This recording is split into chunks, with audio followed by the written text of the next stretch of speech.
des détails concernant bien sûr cette information. Nous on revient naturellement, logique, pour bien sûr vous permettre de décortiquer ensemble avec nous, sinon de prendre les nouvelles de l'actualité, les CHAN sans la République démocratique du Congo. Est-ce une fausse note? Bien sûr, on peut le dire comme ça, pour la RDC, nous allons en parler. La première phase, sinon la deuxième phase du championnat national est déjà annoncée. D'ailleurs, les hostilités démarrent ce week-end. Pour en parler avec moi sur ces plateaux, bien sûr, des estimés confrères, ils sont là, ils sont tous au rendez-vous. On a Billy Kinkela. Billy, en forme? Oui, en forme, on est là. Et voilà, l'essentiel est que malgré les vicissitudes de la vie et se retrouver à côté de gens comme Florine Dalla, Olivier Pengongo et Eddie Kanko et vous aussi Monaldo, c'est toujours un plaisir pour le CHAN, surtout qui commence aujourd'hui sans la RDC. Quelqu'un m'a dit que c'est, passez-moi l'expression, et combien de collabore on a vu quoi, et là on a vu tout ça, et voilà, pour une fois, le tenant du titre ne va pas. En tout cas, les trois derniers tenants du titre, vous avez la Tunisie qui ne sera pas là, la RDC, et seule la Libye, c'est la Libye qui a gagné en 2011 qui sera là. Bon, ils vont, j'espère, représenter valablement la RDC qui a déjà remporté à 2 reprises. Allez, la République démocratique du Congo qui a déjà remporté à 2 reprises cette compétition. On va bien sûr évoluer avec Dalla. Dalla, en forme, à vous on dit bonne année. Vous avez 10 secondes de vœux. Ah oui, et je devais être là le samedi dernier, mais j'ai eu un empêchement de dernière minute. Et ben voilà, je suis là, présenter mes vœux comme vous le dites. Mais avant de commencer par les vœux, donnez-moi 10 autres secondes. Allez-y. Je crois qu'il y a les torrents de larmes qui coulent à travers Kinshasa. Beaucoup de gens que je connais qui sont tombés, comme on dit dans la liturgie catholique, qui se sont endormis dans l'espérance de la résurrection. J'ai un cousin, Norbert Matondo, un grand supporter de Renaissance, puisqu'il était secrétaire sectionnaire, je crois, section de Ndjili. Nous l'avions surnommé Jordao, en référence à cette grande star portugaise qui a brillé à l'Euro 1984. Vous vous souvenez du grand match entre la France et le Portugal. Jordao avait marqué ce but. Le deuil se tient, je crois que c'est le week-end prochain. Je pense aussi à notre consoeur, Judith Wambenga, dont la maman est morte il y a plusieurs jours. Le deuil se tient, je crois que c'est aujourd'hui qu'elle sera portée en terre. Et notre ami Jacques Kazadi de fac, un grand ami du football, qui ne jouait pas mais qui était passionné, que nous avions enterré le lundi dernier. Et enfin, c'est une jeune dame dont je connais le mari, puisqu'elle travaille avec ma femme, qui venait de mourir il y a 2 jours. Dont le mari est Junior Kalonji, qui travaille à Congo Call Center. Donc voilà, c'est beaucoup de choses. Mais bon, sur une note positive, je dirais bon anniversaire à ma sœur, Betty Dalla, et à ma nièce, Elvira Dalla. Allez, c'est très compliqué de voir tous ces événements se succéder ainsi. Heureusement, qu'il y a quand même, dans l'humeur, il y a un certain bien. Il faudra plutôt positiver. Nos compatissons, nous également, au malheur qui frappe différentes familles ici en République démocratique du Congo et à travers le monde. On va les dire comme ça. Olivier Pengongo, en forme? Ouais, en super forme d'ailleurs, comme Fleury venait de le dire par rapport à la population quinoise en majorité. Bon, on ne sait pas l'intérêt du pays, ça on n'a pas suffisamment d'informations. Surtout dans le Congo central, plus proche de Kinshasa, c'est plus qui frappe jusque-là. Les 44 morts de Kinshasa devaient réveiller plusieurs autorités dans leur travail. Surtout, c'est de l'urbanisme et habitat. Ils ont un grand travail à faire dans cette ville. Je me rappelle d'un gouverneur, Jean Kimbunda. Opération coup de poing. Oui. La population congolaise a insulté ces messieurs et même le pouvoir a craché sur la main de ces messieurs qui a essayé plutôt de redresser comment la ville devait se présenter dans chaque coin et dans tout environnement. Aujourd'hui, il y a des gens qui se permettent de construire à des endroits impossibles. Vous allez voir un panneau il est écrit site érosif, mais quelqu'un vient construire là-bas. Et au vu aussi de tout le monde. Ça, c'est des choses déplorables. Je veux bien qu'on plaît un moment parce que c'est quand même des gens qui sont partis, mais pourquoi ils sont allés construire dans des terres? On peut prendre des précautions en amont. On ne prend jamais. Il y a à quelques, on va dire, 10 mètres d'une parcelle familiale chez nous, à Lupin, 2 personnes se sont retrouvées comme ça, dans le mouvement, l'eau, et puis ils sont partis. on nous a prévenu, dans le tracé de la parcelle, on nous a prévenu de laisser ces 10 mètres réservés à la construction d'une rigole pour évacuer l'eau. Mais ces gens-là sont venus prendre effectivement ces 10 mètres-là pour construire leur maison. Ce n'était pas à nous maintenant, en ce moment-là, de venir les chasser. Et ça, je crois que c'est à plusieurs endroits dans la ville. Finalement, on a empêché l'eau de passer. Quand on empêche l'eau de passer, l'eau passe par la force. Il n'y a pas plus fort que l'eau. Et je crois qu'il y a des gens qui maîtrisent ce genre de choses pour expliquer à la population les dangers de construire là où l'eau doit passer. Parce qu'il finira par passer, quelle que soit la hauteur du mur, quel que soit l'obstacle. Donc l'eau est plus forte que tout ce qui vous avez l'impression que ça soit fort. Merci. Merci Olivier Pengongo. Il faudra certes prendre des précautions, des dispositions. On n'arrête pas l'eau. C'est compliqué. Si vous n'avez jamais vécu les menaces de l'eau, en tout cas ne souhaitez pas vivre tout ça. Ça endeuille, ça cause des sérieux problèmes. Et dit Kankou, nous vous recevons également, et aujourd'hui en Borsalino, c'est ça? En Borsalino et avec un dossier Simon Bado, pas comme Fleury et Olivier. Je pense que j'ai suivi une contradiction sur Télé 50 sur les dossiers de la Fécolita. La deuxième direction des activités sportives s'est contredit dans une lettre. Une semaine, vous avez une lettre réhabilitant. 2 jours après, la même direction produit une autre lettre qui a suspendu sans beaucoup de détails. Je me suis intéressé au dossier. Si vous allez fouiller, je vous apporte Fécolita. Et à l'intérieur, il y a des bombes à destruction massive à tous les niveaux, en commençant par le ministère des Sports. Le ministère des Sports est trempé dans ces dossiers. On a même antidaté les documents. Je les ai ici, les preuves palpables. Et je comprends, quand je me suis intéressé, j'ai senti que le ministère avait une main noire dans les dossiers. On voulait justement couler le président de cette fédération pour ne pas faire éclater la vérité. Mais je pense qu'avec les éléments de destruction massive que j'ai ici, c'est compliqué. On ne peut pas antidater un document officiel. Il y a une compétition officielle, on annule la compétition, mais les documents restent au ministère du budget pour les intérêts des individus. C'est très compliqué. J'ai même le numéro du dossier qui se trouve au niveau du ministère du budget. Quand on annule une compétition de la Coupe du Monde de la Fécolita, je pense la logique voudrait qu'on annule les documents partout. Il y avait des traces.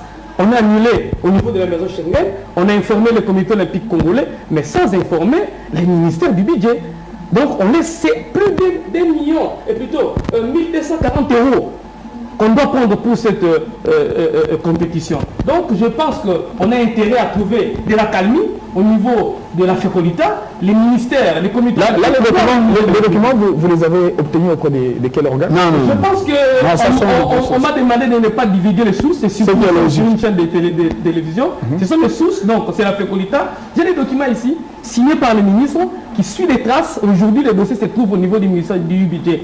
Si on annule, j'ai demandé au ministère des Sports de faire suivre aussi la note d'annulation au niveau du ministère du budget, parce que cette compétition qui devait avoir lieu n'aura plus lieu. Mais au niveau du ministère, on a changé les dates.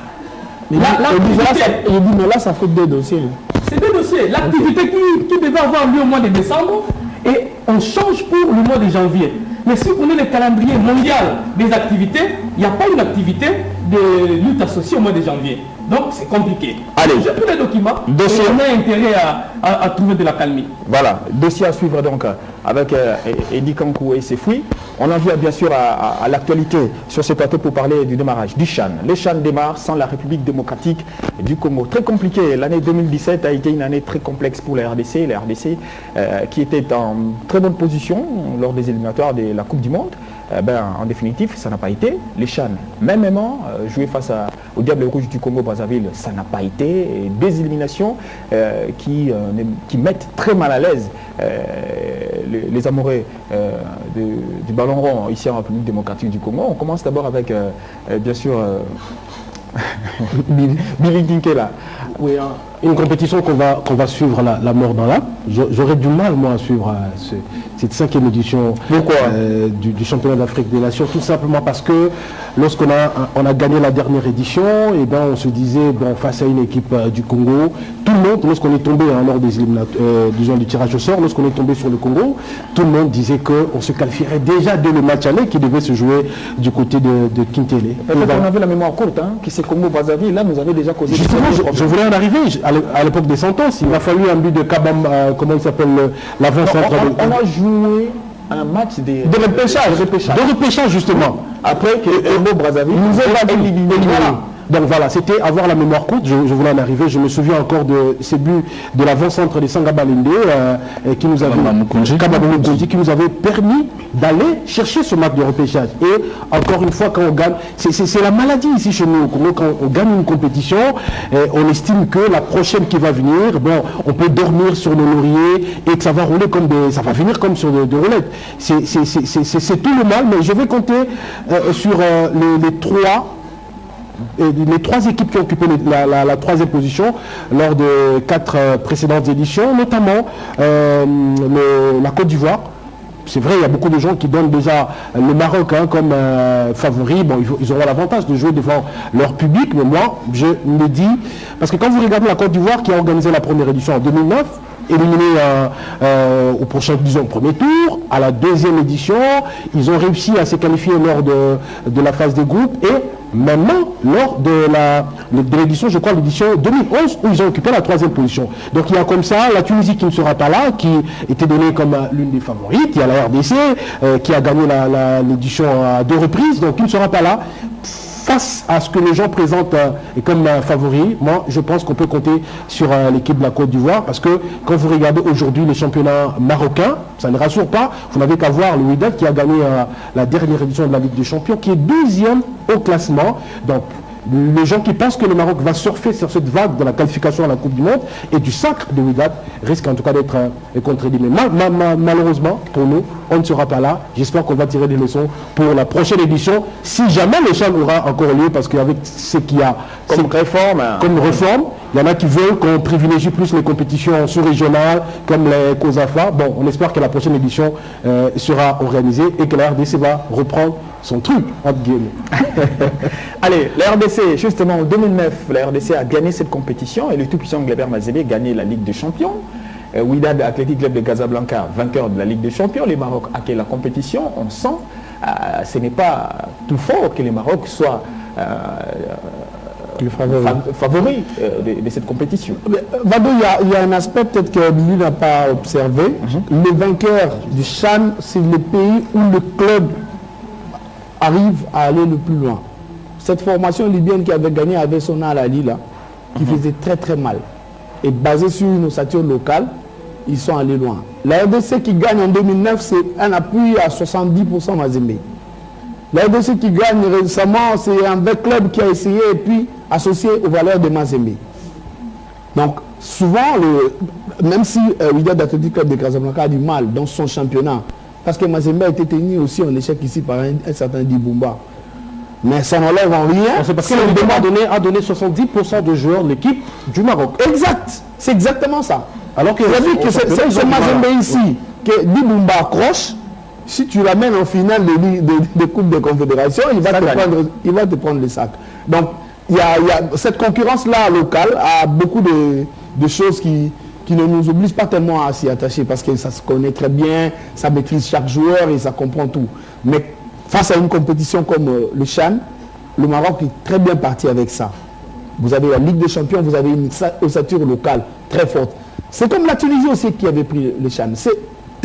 À l'époque, vous avez une espérance de Tunis qui caracole au niveau continental. Donc, quand il y a un club qui a vendu positivement son expertise à l'échelle continentale, les pays au niveau du CHAN bénéficient tellement de ça que la preuve est là, les 4 éditions ont été gagnées par des pays où le club ont été le plus loin possible dans les compétitions. C'est ce qui justifie un peu l'avantage qu'a le Maroc alors dans cette organisation, parce que là-bas, celui qui a gagné la Coupe des Confédérations, la RDC n'est pas là, et le vainqueur de la Ligue des Champions est là-bas. Si la RDC était là, elle faisait une bonne opposition, parce qu'on sait déjà qu'il y aura une finale de Supercoupe entre Mazembe et cette formation de Wydad Athletic Club. La RDC n'a pas pleuré Billy. La RDC n'a pas été, pour moi, en tout cas c'est mon observation personnelle, la RDC s'est fait éliminer elle-même. Ce n'est pas le Congo-Brazza qui a éliminé ses léopards. Expliquez-vous.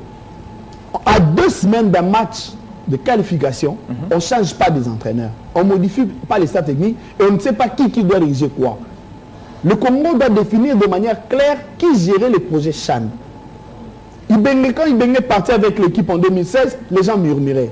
On s'est dit, mais finalement, il prend tout. Il veut tout faire. Vita, Chane, c'est toujours lui. OK. Maintenant, il dit, OK, je ne peux plus continuer comme ça. On laisse à quelqu'un d'autre. On choisit d'abord une autre personne. On choisit Chiko Moukeba. Il s'y connaît, nous connaissons le travail de ces messieurs. Il a l'expertise locale plus que Zahira. C'est à lui qu'on avait confié l'équipe. Il prépare l'équipe. Il nous propose déjà une pré-convocation des athlètes. Une semaine après, la FECOFA, je ne sais pas par quel trichement, se décide qu'on puisse donner ça à Zahira. Attendez. C'est du brouillon, ça. On ne peut pas se qualifier avec ce genre de comportement. La RDC s'est fait éliminer elle-même. Parce qu'elle n'a pas pris le temps de préparer sérieusement pour jouer un Congo-Brazzaville que nous savons qui nous fait mal de ces éliminatoires. Donc, on n'a pas à pleurer. Suivons la compétition parce qu'elle est bonne. C'est basé sur des ossature locales, des joueurs pétris de talent qui mouillent suffisamment les maillots. Hein. C'est pour ça qu'il faut qu'on regarde ça. Ça va nous inspirer. Quelqu'un va dénicher les Atouba ou encore les Sougira dans une compétition de CHAN. Et ce n'est pas impossible que nos clubs qui sont en compétition interclub de la CAF regardent la compétition et peut-être piègent quelques oiseaux rares dans la compétition. La compétition, elle reste très bonne et le Congo s'est fait. Merci Olivier. Merci. Dala, les Maroc, vous n'êtes pas sans ignorer que c'est cette nation qui projette également organiser la Coupe du Monde 2026. Il a peu organisé la phase finale de la Coupe du Monde des clubs. Et là maintenant, c'est les CHAN. Il est dans une opération séduction auprès des institutions ou des instances qui gèrent le football pour préparer à la fois sa candidature à l'organisation de la Coupe du Monde. Cette organisation, celle-ci, devra également être une très très bonne organisation en termes dans l'interne, au niveau d'organisation. J'ai même entendu dire qu'il y a les accrédités, les journalistes accrédités auront droit gratuitement à monter dans des trains pour aller dans différents sites. Ça facilite les choses. Cette séduction est arrivée jusque chez nous. Rappelez-vous que nous avons un partenariat entre le Maroc et la RDC, mais un partenariat où les gagnants, c'est gagnant-gagnant, mais qu'emportons-nous comme RDC dans ce partenariat? Peut-être nous bénéficions plutôt de la vision, de la politique du Maroc que vous avez si très bien brossé, parce que c'est ça le marketing. Et donc s'il y a une voix beaucoup plus tard lors des élections, le Maroc pourra compter sur la voix de la RDC. Les CHAN, les éliminatoires, nous les avons préparés au Maroc. Nos jeunes, je crois, U20 avant la francophonie ont été au Maroc. Même les A. Les A ont été au Maroc. Chaque fois, Mazembe a été au Maroc. Même Don Bosco a été au Maroc jusqu'à sacrifier le championnat national. Oui. Don Mazembe. Et donc nous sommes, nous aussi, dans cette opération de séduction. Je sais qu'il y a peut-être de faiblesse là-dedans, mais je tombe en admiration devant ce qu'ils font. Et ce n'est pas... C'est pas du hasard. Quand ces pays connaîtra des résultats, et on l'a déjà vu, le WAC est revenu à la première place avec la Ligue des Champions en remportant cette compétition. Si le WAC n'arrive pas à être parmi les ténors cette saison, je crois que c'est parce que le championnat marocain s'est un peu stabilisé, s'est équilibré, avec d'autres clubs qui ont émergé. Nous savions qu'il y avait WAC, qu'il y avait Raja, qu'il y a beaucoup de problèmes. Je crois que Raja va jouer finalement la Coupe de la CAF pour l'édition 2018. Les Raja revient, le WAC est là, mais il y en a tant d'autres qui sont revenus. Cela signifie que le WAC était tellement occupé pour gagner la Ligue des Champions qu'elle a dû laisser de l'énergie au niveau du championnat. Cela arrive très souvent, je le constate souvent au niveau de l'Afrique du Sud. Ce n'est pas le cas chez nous parce que le championnat n'est pas encore très équilibré. C'est un peu comme le championnat espagnol. Nous avons qu'il y a les Cador. Il y a les deux qui sont là depuis quelques années, puisque Dering a un peu décroché. Sangabal joue le trouble fait de temps en temps. Et puis, Don Bosco, ainsi de suite. Et donc, Mazembe, même quand il revient, il va vous jouer 7 matchs d'affilée. Il est sûr de gagner tout le match ou, à la limite, de faire un match nul. Mais perdre, ça devient si rare. De la même manière que l'ASV Club peut-être.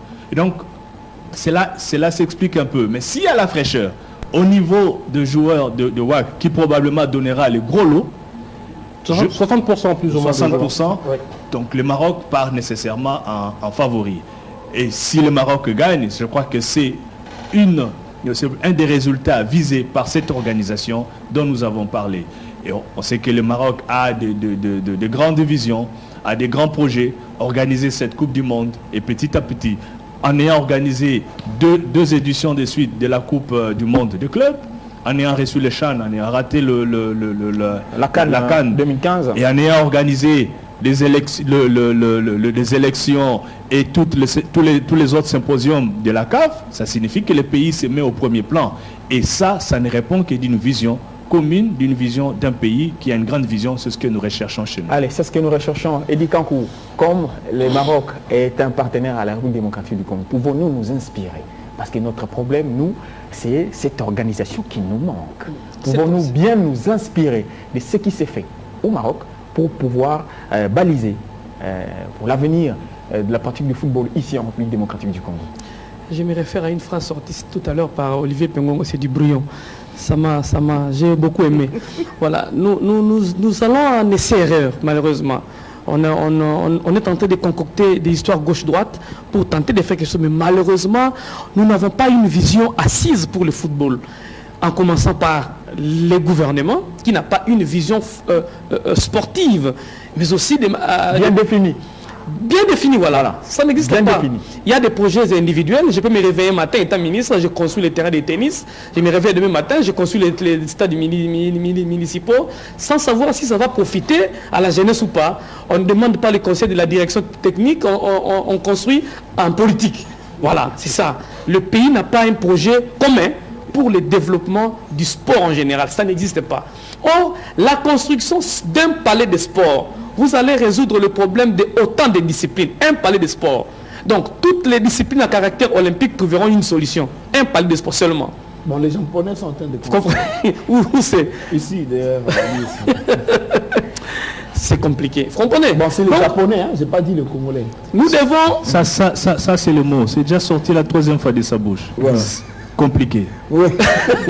Et dit comme quoi, allez-y. Oui, c'est très compliqué. Mais comme conseil, je demanderai au gouvernement de la République de bâtir le projet pour le développement de la structure. Maintenant, pour développer un projet, pour mettre un projet pour le développement de la discipline, il faut se confier à la direction technique qui connaît les besoins. Parce que les fédérations gèrent au nom de l'État. Eddie, ne faisons pas de l'amalgame. Attendez, attendez, vous entrez dans une gestion interne, alors que là, les techniciens numéro 1 de l'État, ce sont ces fédérations. Oui. Donc, moi, j'ai posé bien ma question. Je dis, est-ce que nous pouvons nous inspirer de ce qui s'est fait au Maroc pour pouvoir imprimer et baliser les chemins pour l'avenir de la pratique du football, s'il faut le dire dans un sens un peu restreint, ici, en RDC. Est-ce que Valdo, le premier technicien de l'État ne sont-ils pas ses fonctionnaires? Nous avons un ministère des Sports avec tant de directions, dont la 2e direction. Des activités sportives. C'est compliqué. Parce que si avoir la réalité dans la constitution de nos fédérations, les membres qui y sont, quelquefois certains n'ont pas nécessairement l'expertise. Mais je crois que dans la fonction publique, dans l'administration publique, on devrait trouver au moins l'équivalent de ces stratèges, de ces techniciens, ainsi de suite. Et donc dans la construction des infrastructures sportives, dans la maîtrise des textes, dans la politique, ainsi de suite. Mais on a peut-être tout laissé aux fédérations et l'administration. Mais pour vous compléter aussi, quand l'État va construire, l'État va se confier à ses techniciens. Ces techniciens ne trouvent pas au niveau du ministère des Sports, ces techniciens se trouvent ces techniciens ne se trouvent pas au niveau de la fédération. Les techniciens de l'État se trouvent au niveau du ministère, et notamment à travers ses services. Et je pense que si l'État veut construire, les dossiers seront confiés au secrétaire général. Là, nous ne parlons que de la construction. Là, oui, mais ma question porte également dans le sens de l'organisation. C'est ce que j'ai dit. Je commence par l'État qui a la charge de doter à sa fédération jusqu'aujourd'hui, à moins qu'on puisse redéfinir les choses. L'État doit mettre à la disposition de sa fédération des infrastructures sportives ou une infrastructure. Jusque-là, la manière dont l'État congolais marche avec ses fédérations. Mais les fédérations ont aussi intérêt. Je prends le cas du football. Les infrastructures marocaines que nous envions aujourd'hui, ce n'est pas seulement l'effort du gouvernement marocain, c'est aussi l'effort de la fédération avec le projet FIFA Goal. Vous comprenez, les sérieux dans la pratique, dans l'exécution de ces projets. Aujourd'hui, l'RDC envie le centre marocain, qui n'est pas seulement l'œuvre de la fédération. Le gouvernement aussi, mais l'impulsion est venue du côté de la fédération. Je crois que le gouvernement marocain en a pour beaucoup. Oui. Le projet FIFA Goal, c'est venu longtemps après. On sait que le Maroc a organisé la CAN 1988. Ce que nous n'avons, quand il n'y avait que 8 équipes, ce que nous n'avons jamais réussi à faire chez nous. Et donc à 16, ça devient encore plus compliqué. La volonté du gouvernement de bien faire doit d'abord être là. Parce que, voyez par exemple en France, les stades de France, c'est pas la FFF, c'est pas la Fédération française. Ça c'est l'État. C'est la ville de Paris. Les stades. Là, il y a des centralisations. Okay. Chaque ville est... C'est la ville de Paris qui a même voulu céder les stades à la fédération. Et la fédération a posé la question à la ville. Vas-tu me subventionner pour l'entretien de ces stades? Donc ça signifie que si on n'a pas de moyens, on ne va pas accepter. Là, je veux bien, je veux bien de votre exemple. Oui. Mais nous sommes ici au Congo. Ici au Congo, voilà. Oui, et c'est très compliqué, très complexe. Il est vrai que dans notre contexte où Kinshasa, le gouvernorat de Kinshasa, peine même à doter d'un stade la ville. Non, il y a un projet de loi au Parlement qui est en session extraordinaire. Le projet, c'est le partenariat public-privé, le PPP. Ouais. Ok? Permettez-moi de citer encore ces pays-là. Vous avez dans ces pays, l'Afrique du Sud, certains stades ne sont ni de l'État, ni de la fédération. Ouais. Soit des municipalités ou encore des entreprises. Tu as des banques. Je ne veux pas le citer ici. Tu as une grande entreprise de boissons qui a un stade. Le stade où s'est joué les matchs d'ouverture et la finale de la Coupe du Monde 2010 appartient à une banque. Moyennant partenariat ou contrat avec la FIFA, on a dû changer de nom. Okay? Alors chez nous, j'espère que ce projet de loi permettra à ce qu'une entreprise, comme une libéraliser les secteurs. Écoutez, moi je veux investir dans ces stades-là, je veux finir le stade de Matadi ou le stade de Boma, et puis moyennant les partenariats, je peux... C'est la politique. Nous allons tellement loin. Oui, on est allé vraiment trop loin. On est allé trop loin parce que ici chez nous, c'est difficile parce qu'il faut faire tout au nom des deux. On ne sait pas soi-même faire quelque chose sans l'impulsion du chef de l'État, c'est comme on dit à Lingala Lupemba. Il est là.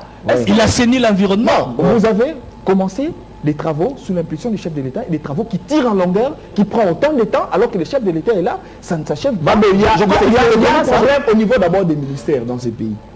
Quand on prend un ministre, avant de constituer un gouvernement, on demande toujours les profils et puis les projets. Si tu as été sélectionné, on te demande de nous pondre qu'est-ce que tu es capable de faire quand tu vas prendre ton ministère. Si le ministre dépose, ce projet-là, il est déposé. C'est officiel, on ne peut pas présenter ça sur la place publique. Mais au moins apprécié par les laboratoires de ceux qui vont désigner. On désigne, par exemple, maintenant, Papi Nyango. Alors, maintenant qu'il est là, Papi Nyango, c'est à lui de montrer à la face du monde et aux Congolais qu'est-ce qu'il a amené pour vous développer. Vous êtes sans ignorer. Oui. Je vais revenir au gouvernement Sami Badibanga. Ok. Un gouvernement mis en place qui savait même le temps avec lui que nous n'allons mettre que 2 ou 3, 4 voilà. Ça c'est ce gouvernement-là, vous allez demander. Impossible. Non, impossible. Attendez, Eddie, pardon. En 3 mois, si tu es placé ministre, on ne t'oblige pas forcément de construire. Mais tu peux ne fût-ce mettre en place. Béton. Exact. Créer et creuser. Oui, pardon, parce qu'on parlait de l'organisation. En 2013, je me rappelle, la FECOFA, avec la FIFA, la CAF, pense que le Congo peut commencer par organiser un tournoi de jeunes. D'âge. Les projets. Unifac. Voilà. Non. Commençons par l'Unifac. Non, on est en 2013. Nous sommes en 2013. On est en 2013. Le projet U23, conduit par la FECOFA, présenté au gouvernement, le gouvernement accepte. Et la CAF est prête à accompagner le Congo pour organiser la chose. On réfléchit. L'équipe de la CAF était déjà à Kinshasa. Voilà. En visite. On réfléchit maintenant sur l'équipe, l'organisation et la préparation de la chose. Quand on dépose le budget à la primature, le Premier ministre regarde, il dit qu'il n'y a pas d'argent pour financer le football. Ce n'était pas le Premier ministre, le ministre des Finances à l'époque. Oui, le ministre des Finances à l'époque. Le ministre des Finances. Tout nous coûte cher, les élections nous coûtent cher, l'organisation nous coûte cher. Pardon, le ministre des Finances, en réalité, bloque la machine. Même si on a pris l'impression. Vous pensez que c'est délibérément qu'il bloque ou c'est dans un circuit? Deux fois, c'est délibérément parce que la réalité... À deux reprises, hein. La même personne bloque la machine. J'avais travaillé sur un dossier sur le vrai budget que coûte une Coupe du Monde. En réalité, dans chaque compétition organisée, au-delà de ce qui est présenté sur la place publique, il y a les ajouts, les valeurs ajoutées. Les tourismes, la présentation, la vente de l'image. Ce n'est pas que les spectacles. Il n'y a que le foot qui est capable de faire ça parce que c'est le sport roi. Il n'y a pas une discipline sportive qui peut drainer autant de monde que le football. Bon, pour le cas de la RDC. Ouais, le cas de la RDC, elle est là. La FECOFA a été privée de pouvoir de concevoir un projet pour développer le football parce qu'on a d'abord fermé déjà au niveau du football d'âge. Quand on interdit déjà d'organiser la compétition qui va gérer moins de monde. Et comment faire pour organiser une compétition avec plus de monde? C'est compliqué. S'il vous plaît. Je ne permets pas non plus à la FECOFA d'élaborer des projets. À Heidi pour qu'il chute. Merci Valdo pour votre protection. Non, je vous mets seulement dans votre respect. C'est-à-dire, vous avez le temps de parole, c'est à vous. Bien sûr, merci. Maintenant, je rentre. Du côté du gouvernement, je dirais, nous devons bâtir sur le projet de la République. Le projet qui favorise le développement de la discipline. Pas un projet personnel qui va enrichir votre coin. Et le système aujourd'hui, quand tu es ministre, si Valdo Yamba arrive, tu dois tout faire pour construire des stades au Congo central. Parce que... Moi, je suis un caméléon. Voilà. Il faut tout faire pour construire là où tu as fait tes études à Lubumbashi, sinon on va t'en vouloir. Et ce n'est pas ça. On doit construire pour l'intérêt de la République. Aujourd'hui, où se trouve le stade au Congo central? Il y a même un palais des sports. Vous comprenez? Un projet. On nous a pompé maquette matin, midi, soir. J'ai annoncé sur ce plateau que les travaux étaient aux arrêts, on a failli me manger. Et la réalité nous rattrape aujourd'hui. Il y a un ministre de l'opposition qui appelle ça des projets, des livres et des témoins de Jéhovah. Thomas Louaka. Voilà. Donc on doit bâtir sur le projet de la République. Les problèmes, c'est aussi, on politise tout. Mais maintenant, moi, quand je suis en train d'analyser ici, j'ai vu les maquettes. Comment est-ce qu'un manager arrive avec des maquettes où il nous pompe ça matin, midi, soir, dans un bref délai, on nous donne même des échéances, et par après, ce n'est pas réalisé. Cette même personne n'a pas le courage de retourner sur le même canon pour nous dire que c'est maintenant impossible. Ça, c'est nous. Non, ça aurait dit, non, faut pas dire que c'est impossible. Vous n'avez pas. L'échéance est passée. L'échéance est passée. Largement passé. Donc, nous tendons dans l'impossibilité. Je chute avec notre fédération. Vous comprenez? J'ai lu les papiers des Zaïra. La place des Zaïra, ce n'est pas dans une équipe de football. Zaïra doit rester dans la formation. Il doit soigner la tête des entraîneurs. Vous comprenez? Oui, parce qu'il a commencé à donner cours des entraîneurs en Belgique. Zaïra que vous voyez là. Après la France, il est allé en Belgique où il a enseigné la psychologie sportive. Et il est mieux dans la formation que comme entraîneur praticien. Ah, je comprends. Surtout que dans sa formation, je comprends la formation d'entraîneur. Voilà. Il est d'abord psychologue de formation. Je comprends alors. Psychologue de formation, ça ne sert pas à l'équipe nationale. Non, ça sert. Mais attendez, vous êtes allé trop loin en disant que sa place n'est pas là-bas. Je vais bien retirer. Bon, n'est pas, c'est quand même fort. Retirer. Laissez-moi retirer. Moi, je ne suis pas Olivier. Allez-y. Mais tu trouves une formule pour retirer. Il y a toujours une formule. En une minute. J'ai dit, peut-être que c'est mal placé. Je le retire, pas comme Olivier, mais je le retire sincèrement. J'ai dit, oui, la place valable pour Zaïra, là où il va bien se mouver, serré comme enseignant et comme praticien. Quand on est en G2, G3, on est tous journalistes, mais à partir de L1, L2, on choisit, soit on fait le journalisme pur, soit on fait la communication des organisations. Donc c'est comme Zaïra, moi je pense... Là vous ne parlez que de l'IFASIC. Il n'y a pas que l'IFASIC comme seule institution qui forme les communicologues. Moi je suis journaliste. C'était... Vous n'aurez pas tout le temps. On n'a pas tout le temps. Donc, la fédération, je peux dire, a planifié de manière inconsciente l'élimination de l'équipe CHAN. De manière inconsciente de l'équipe CHAN. Quand j'ai suivi la dernière conférence de presse du président de la fédération, il a reconnu l'échec de la fédération dans l'élimination de l'équipe des Léopards, le président Oumari. Ce qui est logique. Ouais, c'est humain. Non, ce qui est logique, mais la fédération sursaute. C'est comme si la fédération... Quand on a failli, on accepte. On accepte. Pour améliorer. C'était sincère. Maintenant... Et ils ont même suspendu provisoirement. Est-ce que réellement, ils ont compris? Parce que aujourd'hui, ils en mettent tous des doutes.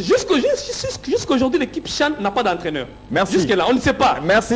C'est Zaïra, c'est Moutoubi qui est parti, ou c'est Ibenga qui a laissé l'équipe nationale. Valdo, s'il vous plaît. Vous allez prendre votre temps. Si, je veux je veux que la direction technique nationale puisse faire un grand travail sur la désignation de la personne qui va diriger l'équipe. Voilà, l'ambassadeur de la direction technique nationale. Merci. Allez, on va revenir. C'est vrai, c'est un dossier qui a ouvert des portillons et des portillons. Nous refermons pour ouvrir cette fois-ci en national. Revenons au niveau du championnat national, mais avec une petite brèche. Monsieur, bien sûr, Billy aura le temps de glisser ses mots qu'il a retenus pour ne pas l'offusquer. Je voudrais juste... On va prendre les dossiers. On ouvre d'abord, on change d'abord la thématique. La première phase a été évaluée, satisfaisant, a dit Mouéou, le président de la Commission nationale de football, face à la presse. C'était vendredi au siège de la Ligue nationale de football. C'est cette deuxième dossier, la deuxième phase démarre déjà. Mais avec vous, on revient un petit... 10 secondes en arrière. Donc, je crois que ça va être un peu plus... Donc, je voudrais revenir par rapport à ce que Eddy a dit, parlant de Zaïra. Et moi, je crois que... Bon, on a eu un échange la fois dernière, même dans notre métier. C'est tout le monde qui veut devenir aujourd'hui analyste. Alors qu'il y en a qui seraient peut-être bons dans la présentation. Vous savez, dans la formation... Tout à fait.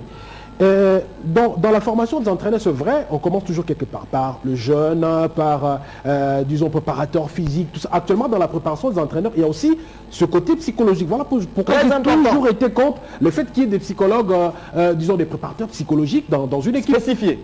Je pense que ça fait de trop, parce que dans la formation des entraîneurs, il y a l'aspect psychologique et, disons, mental qui est mis en exergue. Alors, par rapport à ce que dit... parlant de Zaïra, moi je soutiens Eddy, mais revenir sur la question de stade, moi je pense que c'est à un moment donné, c'est à la fédération aussi de s'imposer. Regardez par exemple lorsqu'on doit continuer à jouer encore aujourd'hui à Matadi, je me dis si la fédération par exemple avait dit concernant ce stade de Matadi, le stade d'Amar, je crois, imposer, dire que les matchs ne peuvent plus se jouer dans ces stades-là, ça serait une façon de contraindre, de mettre la pression. De mettre la pression pour que, parce qu'on ne va quand même pas demander à la fédération de construire des stades.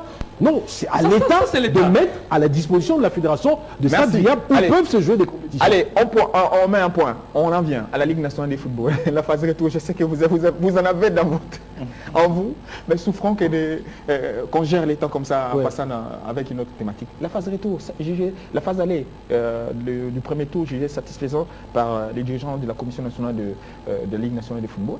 Oui, je veux dire, en termes d'organisation, oui, c'est parce que, on le sait, cette édition va avoir 53 matchs de plus par rapport à l'édition précédente, quand vous regardez en termes de nombre d'équipes qu'on a actuellement. Donc, par rapport à ce qui a déjà été fait jusque-là, je peux donner en tout cas la mention très bonne à l'actuelle commission. Mais et il murmure déjà. C'est le superlatif. Très bien, très. Non, très bien. Quand on a cette service, on va très bien. Vous avez vos mots. Quand on est très bien, on a voici le superlatif. Cette mention ne vous a jamais été attribuée? Bon, quand vous... Eddy, non, je dis, cette mention ne vous a jamais été attribuée. Je ne vais pas laisser le temps de m'expliquer. On a eu, lors de cette phase aller, moins de le report de match. Il y en a eu surtout au niveau de la zone Est, ça peut se comprendre. Mais par rapport à l'édition dernière, on a eu moins de reports de matchs possibles. Mais le seul point, moi, qui m'a laissé sur ma soif, c'est le cas d'arbitrage. On a comme l'impression que tous les séminaires qu'il y a eu avec les arbitres avant le démarrage de ce championnat, cela n'est pas mis à profit. Vous n'avez qu'à voir le dernier match entre Renaissance et Dragon. Mais comment, à ce jour, pour un championnat qui se veut aussi relevé que le nôtre, on doit accorder un penalty comme celui à qui on a donné comment voulez-vous, à un championnat aussi relevé comme la Liga, qu'on puisse refuser un but que tout le monde a vu passer? Non, mais que ce soit en Liga, que ce soit chez nous. Je veux simplement dire qu'ils ne sont pas aussi trop exigeants envers ces arbitres-là. Non, mais Valdo, à un certain moment, quand c'est trop flagrant, Il faut laisser les équipes mériter le résultat. Vont les utiliser très bien. La flagrance, c'est aussi ces buts de Messi refusés que vous avez vus. Je crois qu'on est chez nous. En tout cas, je suis très content du travail qui a déjà été abattu. J'espère qu'ils vont continuer comme ça pour la phase. Parce que chez nous, quand même, il y a eu seulement, pour la phase, disons la zone ouest, seulement 3 matchs de reportés. Je me dis, par rapport à l'édition dernière, où à cette étape, on en était à 12 matchs de reportés. Donc c'est un peu mieux que ce qu'on a connu la saison passée. Merci. Olivier Pengongo, en 2 minutes. 2 minutes. Cette phase allée, la commission a vidé tous les litiges, compteurs à 0. Tout a déjà été réglé. Une première. Une première, c'est bien parce qu'on va quand même apprécier l'apport de notre ami Emmanuel Kandé comme secrétaire national. Ils ont une célérité dans les traitements de chaque dossier qui arrive sur leur table. Ils ne prennent pas trop de temps. Je les ai vus travailler jusqu'à 21h, 22h pour ne pas partir et laisser un dossier pendant. À chaque fois que les officiels revenaient d'une compétition, on amène les éléments sur la table et puis ils orientent directement. Ils accordent 24 heures ou 48 heures à la CDC pour éclaircir sur base des textes comment sanctionner ou comment procéder à l'organisation, au remis ménage. C'est vrai. Mais il y a une chose, il y a une leçon par contre que personnellement j'ai tirée. On peut prendre tout le savant qui existe dans la gestion de la pratique du football au monde. Personne ne va arrêter les reports. La RDC sera toujours un cas. Oui, ça sera toujours un cas spécifique. J'ai vu un club qui a quitté Bunia pour venir jouer à Goma. Et arrivé à Goma, il dit, ne me demandez pas de ramener mon équipe à Bunia pour repartir à Bukavu et revenir encore à Maniema. Alors que la logique du calendrier, oui, la logique du calendrier voudrait impérativement qu'on fasse ce travail-là, et que malheureusement, ils n'ont pas pu. Ils n'arrivent pas, mais ils essayent. Alors, les clubs ne sont pas tous au même niveau, ça souffre. Oui. Le problème, ce n'est pas tellement le club, c'est d'abord un problème sérieux d'infrastructure et de moyens. C'est-à-dire, j'ai pris l'équipe de Bounia, le nom m'a échappé, c'est une très belle équipe, j'ai aimé. Montbleu. Montbleu. Elle est bonne, elle est généreuse, mais elle n'a pas de moyens. Un matin, on s'est réveillé, le président a dit il cède. En fait, il croyait que participer à la Ligue nationale de football, il va se réveiller un matin, il aura des gens qui vont l'assister et tout ça. Il fait 4 déplacements, il vide ses caisses. Il n'a plus rien. Maintenant, pour déplacer l'équipe, ça devient compliqué. Alors qu'elle est très bonne. Et elle a lancé, il a lancé une très très bonne initiative. Oui. Ça cotise à Bounia. Ça cotise pour les clubs. Voilà. Une manière de permettre à ce que finalement, la ville possède son club. Et là, ça me fait très très mal. Ça me fait très très mal. Je dois jeter ma pique. Bounia, c'est le chef-lieu de l'Ituri. Ouais. Une province riche en or. Très riche. Cet or qui peut-être enrichit des clubs ailleurs, à Kinshasa, à Lubumbashi, peut-être en Ouganda, au Rwanda, mais cet or qui n'est pas en mesure de donner le moyen à Montbleu, l'équipe de Bounia de l'Ituri. Curieux. Donc il y a plein de notables dans chaque grande ville. Il faut qu'ils apportent leur expertise. Parce que moi je suis convaincu que les gens, les habitants, les autochtones de cette ville sont capables de nous construire un petit stade même de 5000 pour permettre aux jeunes qui émergent dans ces coins-là de développer le football. Merci. Parce que l'équipe de Montbleu, sans avoir un environnement de travail, on va dire de qualité comme le Lubumbashi ou encore Kinshasa, mais ils arrivent en tout cas à bouger. L'équipe a bougé avec 12 buts de marqués pour l'équipe de championnat. Exact. Ouais, alors c'est peut-être la plus jeune formation de ce tournoi en moyenne d'âge. Elle est très belle et par rapport à tout ça, ça ce sont des petits couacs d'organisation qui n'ont rien à voir avec la Ligue nationale de football, mais les réalités du développement de la pratique du football chez nous. Allez, Mazembe reste toujours dans sa position. Dala, aligné des matchs, ça ne s'arrête pas, la machine tourne, on ne reporte pas les matchs, les clubs, en dépit de chevauchement de compétition, ça reste très dynamique et ça se retrouve en tête de sa zone. Ben, ça me réjouit parce que c'est finalement Mazembe qui est rentré dans l'ordre, qui a intégré la discipline, qu'il faut d'abord, quand on est grand club, respecter l'instance organisatrice. Si Mazembe accepte de jouer les matchs malgré sa finale remportée de la Coupe de la CAF retourner au pays, on voit Isama à Kananga, on les retrouve à Mujima et on les retrouve à Lubumbashi, ainsi de suite, ça signifie que Mazembe s'est remis sur la ligne compétitive et n'a plus à choisir quand jouer ce match. Ce qui peut être un très bon signal. Et donc, quand c'est bien fait, il faut applaudir. Quand ce n'était pas bien fait, on n'applaudissait pas, on critiquait. On a déjà évoqué le cas Montbleu. C'est une révélation, mais en même temps ça fait mal qu'un beau matin le président dit je laisse parce que je ne peux plus continuer. Essoufflé financièrement. Essoufflé. Il laisse l'équipe au président du comité général du sport qui est bon, il se dit qu'est-ce qu'on va faire. Et voici les comptes de M-Pesa ou RTL Money, excusez-moi pour le tout le réseau Lestigo Cash cotiser. Oui, oui. Ça ne sera pas efficace. Parce que quand vous dites cotiser... Ça ne laissera pas, certes, mais l'initiative est loi pour maintenir cet amour dégagé. Je vois que nous sommes dans la dynamique des socios, mais il faut dire aux gens, pour prendre part à la Lina Foot, au championnat d'élite, nous aurons, à la première phase, 16 matchs à jouer avec 8 déplacements. Il nous faut, voici les budgets. Si c'est ça doit coûter 300 000, vous avez au moins, vous partez sur une base bien précise et dire à tous ceux qui peuvent contribuer, nous avons besoin de 300 000. Les immeubles s'achètent à des millions ici. Attendez. Ils sont capables d'apporter cette petite somme-là. C'est vrai. Mais savez-vous qu'il y a de ces clubs qui d'avancer. prennent part à cette compétition sans pour autant payer ce qui Même devaient, les droits de participation. Ouais. Mais pourquoi vous voulez justement les autoriser à jouer une compétition dont ils ne connaissent pas l'issue? C'est là que nos clubs doivent avoir des budgets. C'est vrai qu'à la fin de la saison, lors des assemblées générales, on nous dit voici les budgets, nous avions dépensé autant, voici ce qui a été prévu. Mais à l'interne, au niveau de l'organisation, il faut qu'il y ait ces budgets-là. Qu'est-ce que ça va m'écouter de prendre part à la Lina Foot? Si ça va C'est un travail interne des clubs. Voilà. Et la fédération devrait accompagner les clubs dans ce sens. Je donne l'exemple de l'Angola. Il y a un club qui a gagné il y a 2 saisons ou 3 saisons, Fonseca ou GD peuvent me corriger, la coupe de l'Angola. À cause des problèmes financiers, déjà au niveau mondial, avec des répercussions en Angola, la fédération a réuni le club.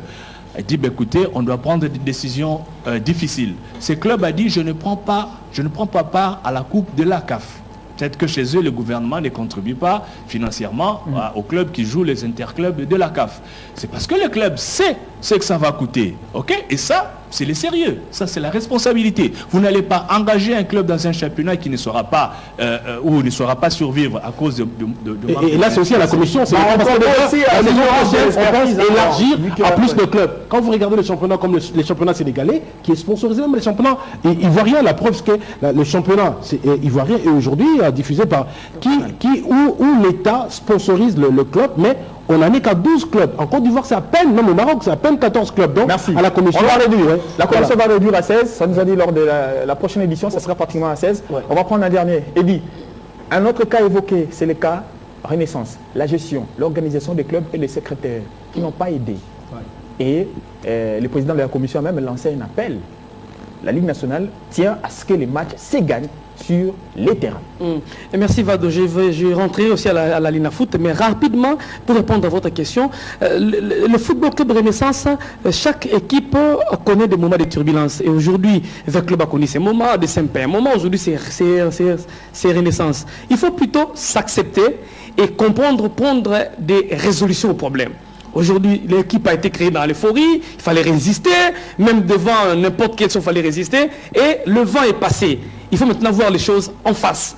Comme venait de dire Fleury tout à l'heure, évaluer qu'est-ce que ça me coûte pour un championnat. Il ne faut pas venir, parce que le roi n'a des rings, non. Si ça ne va pas, il faut plus les partenaires.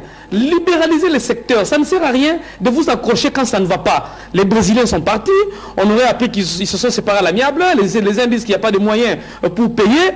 Si ça ne va pas, il ne faut pas avoir honte d'appeler une expertise extérieure. Renaissance aujourd'hui ne peut pas voler à l'éclat. Cette équipe doit exister parce que les supporters sont là, le joueur, et le Congo qui a des talents, on peut encadrer si on amène les personnes. La défense doit trouver des dirigeants capables. Beaucoup a aujourd'hui a fait preuve que sur le plan financier, il ne saura plus tenir. Il faut ouvrir On parle de l'ouverture. Vous connaissez les baobabs, on ne peut pas passer ce mouvement parce que c'est pourquoi je parle de l'ouverture. Vous êtes en train de dire toute la même chose. Voilà, je chute maintenant. En 30 secondes. La commission de la Ligue nationale de football, je ne suis pas comme Billy qui pense que c'est très bien. Moi, je pense que nous tendons vers le bien. Allez-y. Parce que on a quand même organisé à moins des reports, mais l'arbitrage reste la question épineuse. L'arbitrage, je ne parle pas des arbitres, je parle de l'arbitrage. Ce que nous avons vu pour le plus sera très compliqué. L'arbitrage n'a même pas 2 sur 10 parce qu'il y a eu des décisions, des appréciations compliquées. C'est la note des dires. Mais quand c'est un seul point qui ne marche pas, c'est le point. Dans presque beaucoup de matchs. Tu ne vas pas donner mon détail. Je ne suis pas un pédagogue, moi. Moi, je ne suis pas un pédagogue. Oui. Tu as fréquenté l'université pédagogique. Oui, mais quand c'est un seul point, on donne pas mon détail. Pas un seul point. Quel seul point? Vous risquez de faire sortir les mots en vogue maintenant. Je ne veux pas le dire. Le mot en vogue, c'est compliqué. Le mot en vogue, c'est compliqué. Je ne parle pas des arbitres, mais l'arbitrage. Voilà. C'est pourquoi la fédération doit doter l'arbitrage congolais des inspecteurs, mais aussi libéraliser le secteur, ôter l'arbitrage entre les mains de l'individu, les mettre entre les mains des départements. Des départements qui vont gérer. Et maintenant, les journalistes qui viennent au stade, ils n'ont pas de place. Messieurs de la commission, ça c'est un cas au niveau de la construction des stades. Non. Les stades, on le construit en prévoyant la presse. Je dis, la place de la presse aujourd'hui est occupée par les ministères. On ne sait plus où les choses doivent se mettre. Et on nous envoie dans tous les sens. L'État qui construit... Attendez, si l'État vient, il dit, il veut prendre là où vous vous logez. Je n'incrimine pas la commission. Je n'incrimine pas la commission. Je constate que les journalistes n'ont pas de place. Les journalistes qui viennent travailler, voilà, les journalistes n'ont pas de place. Et le dernier point, le point très noir, c'est le sponsor. On amène le sponsor en gangster. Allez, vous amenez le sponsor sans en parler aux faiseurs du spectacle. Même en termes de communiqué, même en termes... S'il vous plaît, on a compris la bonne aller sans dire un mot au club sur le sponsoring. Merci, Eddie. Les clubs se pointent sur le terrain un jour, vous voyez, faudra comme Ligue 1 sans savoir si c'est quoi qui amène qui. Vous pouvez me permettre de terminer? Je vous en prie, on doit régler le problème de sponsoring. Les clubs doivent savoir. Nous allons en parler. Merci beaucoup. Je promets à nos téléspectateurs, Merci. le sponsoring au championnat national, ça sera une des thématiques. Le week-end prochain, c'est un rendez-vous que nous vous fixons. Nous allons respecter ces rendez-vous. On arrive à la fin de ce numéro. Certainement que vous l'avez aimé. On va bien sûr vous retrouver très prochainement. Portez-vous bien, à très bientôt.